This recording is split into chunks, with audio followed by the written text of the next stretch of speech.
Hello friend, good morning. তো সকাল সকাল ঘুম থেকে উঠে পড়লাম। তো ঘুম থেকে উঠে দেখো, ওইদিকে আমার ছেলে ঘুমাচ্ছে আর এদিকে আমি সকালবেলা কাজটা সেরে নিলাম।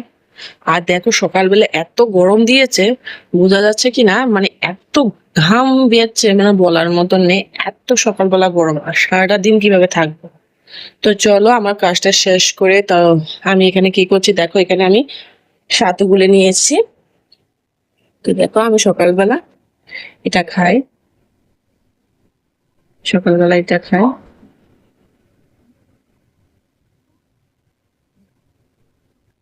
সেটা একটু ভুলুক, আর আমি ওইদিকে তোমাদের, তো তোমরা কি করছো সকালবেলা?